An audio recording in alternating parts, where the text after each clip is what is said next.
Olá, meu amado, você que está aqui comigo em mais uma aula da nossa Escola do Crescimento, agora estudando o livro de Romanos. Essa é a aula de número 34 e estamos estudando Romanos capítulo 10. Vamos à aula, então.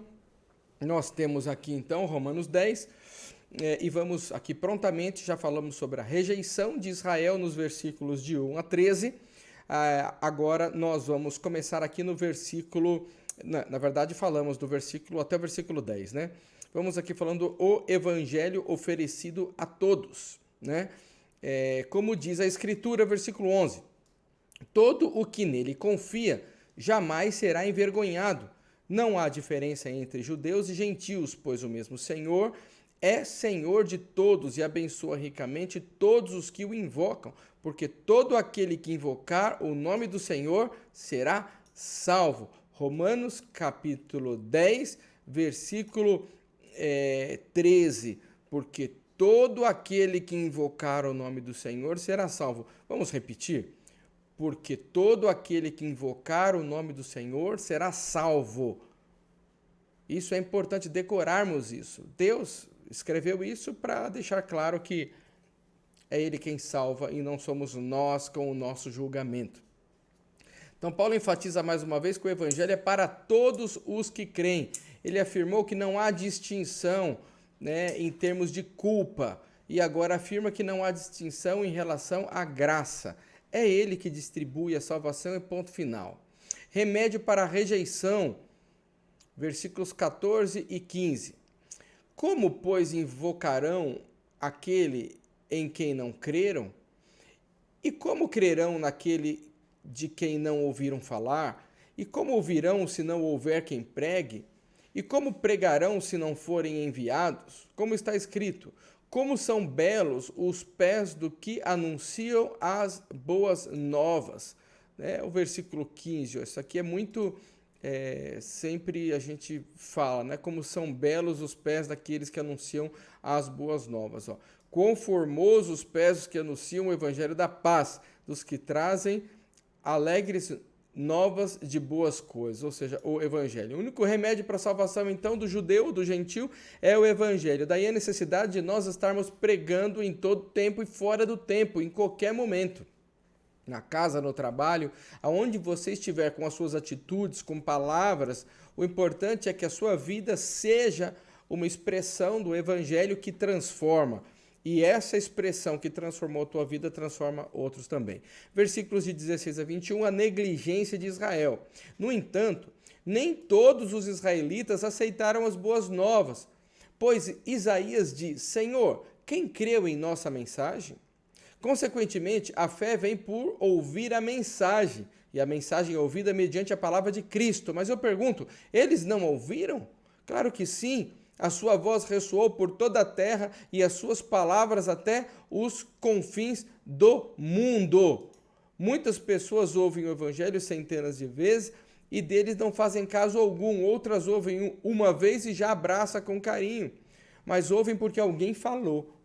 E talvez pessoas ao seu lado não ainda se converteram ao evangelho porque não viram o evangelho ser pregado através das minhas ou das suas atitudes. Então, não basta falar, tem que agir. Então, aqui o apóstolo Paulo, a sua voz ressoou por toda a terra, ele estava se referindo a Salmos 19:4, que diz assim: a sua linha se estende por toda a terra e as suas palavras até ao fim do mundo. Neles pôs uma tenda para o sol, ou seja, a luz está batendo em todo o tempo, não está escondido. O evangelho é muito claro para todos. Versículo 19. Novamente pergunto, será que Israel não entendeu?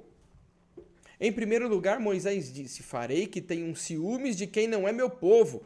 Eu os provocarei a ira por meio de um povo sem entendimento. Os gentios iriam aceitar a salvação através da graça e os judeus não. Olha lá, o Isaías já tinha falado isso. Isaías diz ousadamente: fui achado por aqueles que não me procuravam, revelei-me àqueles que não perguntavam por mim. Ou seja, está falando de nós. Não somos o povo escolhido, mas achamos a Deus através de Jesus e somos amados dele. Então, um autor aqui comenta o seguinte: para deixar claro que não foi por falta de entendimento que Israel não confiou na mensagem do Evangelho, Paulo nos dá uma dupla resposta: o testemunho de Moisés contra a futura apostasia de Israel. Deus provocaria ciúme neles ao abençoar os gentios com as bênçãos da salvação. Nós somos salvos porque Deus escolheu assim, né? O testemunho de Isaías ao chamamento dos gentios. Os judeus imaginavam vaidosamente que apenas eles possuíam um monopólio sobre a graça e o favor de Deus, mas não, Deus se estendeu a nós. E por isso, né, nós somos gratos. Versículo 21, mas a respeito de Israel, ele diz: o tempo todo estendi a minha mão, a minha mão não, o tempo todo estendi as mãos a um povo desobediente e rebelde. Então, as mãos estendidas o tempo todo são o símbolo daquele amor constante e insistente que Israel, por toda a sua história sistemática, desprezou. Não se trata de falta de conhecimento ou de entendimento, mas de desobediência voluntária e teimosa. E é isto que explica a exclusão de Israel, por ora, no reino de Cristo e de todas as suas bênçãos. Deus ainda ama a Israel, é o povo escolhido dele. Amém? Tem algumas perguntas aqui e eu vou fazer essas perguntas numa aula específica de uma reflexão aí dessa nossa aula de número 34. Parabéns a você que está aqui comigo, que está estudando comigo. São 34 aulas até agora, um longo estudo. Tenho certeza que Deus está abençoando a tua vida, como está abençoando a minha também. Deus abençoe e até a próxima aula.